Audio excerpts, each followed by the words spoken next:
Kirill, I'm coming back.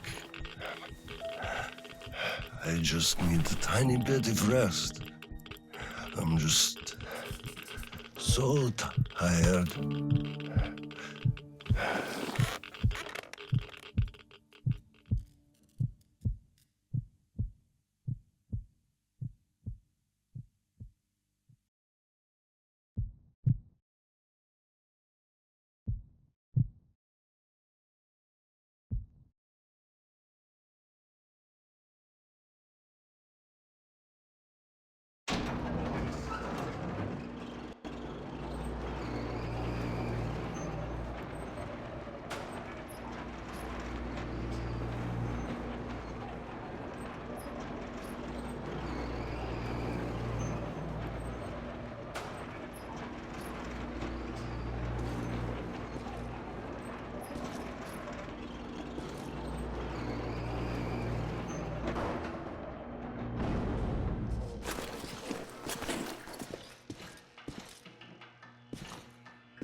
There you are, brother. You found the maps and took a break, I see. I need a breather, too. Boy, do these hunks of iron chafe. Gotta watch out not to stay for too long, though.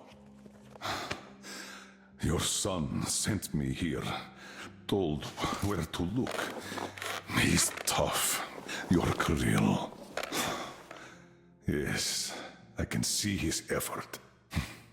Children, it's always about them. I'm here because of my daughter. She's smart, strong, kind, beautiful. I can't even tell you how proud I am of her, and how much I love her. I'm trying to be a father, but end up a colonel. It's as if by showing affection, I'd also show my vulnerability. Not just to her, to her husband too. At first, I even thought that boy was alright. But his obsession with truth started driving me mad. He kept risking his life while he had the love of the best woman in the world. Decent people want normal things. A thicker broth, a warm place to call home, and healthy children. But he wants truth. Let me glance at those maps. Boy, was I mad at him. But then I took a closer look at the world and re-examined my life up to that point somewhat. Especially when I heard your story. I saw my past self in you, friend. We both served the great lie, because we both made ourselves believe it was necessary. And if not for him, I would have ended up like you did. But now, finally, my life has a real purpose for a change. All because I can finally look the truth in the eye. I think you understand. Thank you for the maps. Don't think it was all in vain. You saved us all. And Kirill, I'll give him this watch and make sure he gets out of this hellhole. You have my word. Well, it's time. Farewell, Colonel Klipnikov. Rest easy.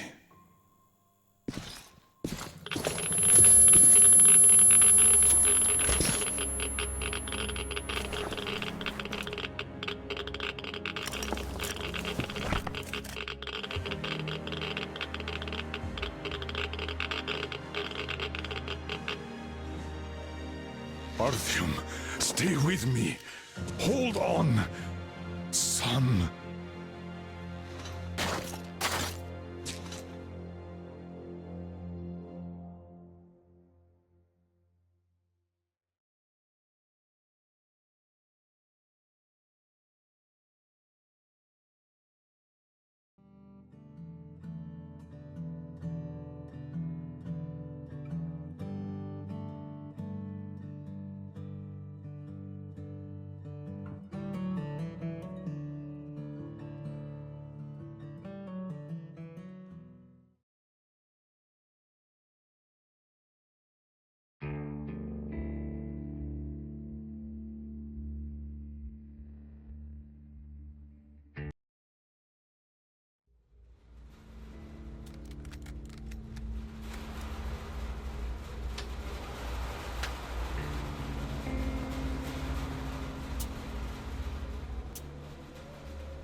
Parting with my friends was hard, but for them, the Colonel's death signaled the end of their journey and the beginning of a new life on the shores of Lake Baikal. For me, the loss became a threshold between the Order and my own life, between duty and my dream to see Dad again.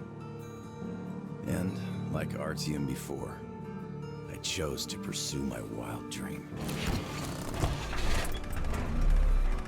Along the way, I sometimes felt that the trees, ruins, and leaning wire posts vanishing behind were just an endless movie reel projected onto a ragged screen just for me. A lonely late-night viewer in an empty theater. Yet, every morning, the sun rising dead ahead brought another change of scenery, making sure that I was, in fact, getting closer to the Pacific.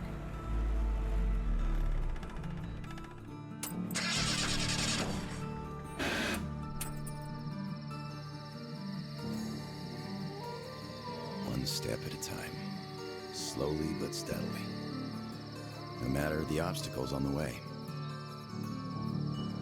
One day, sitting in a recliner on my dad's porch, I might actually be tempted to start a book about this trip or something.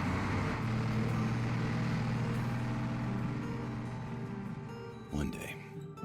But not here. Not now.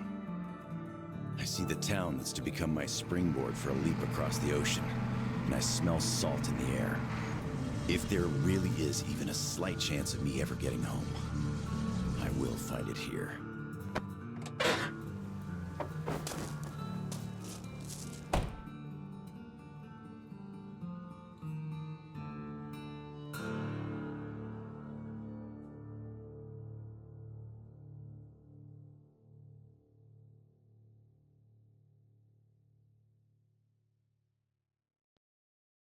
Saying my goodbyes to Dad before going to Russia.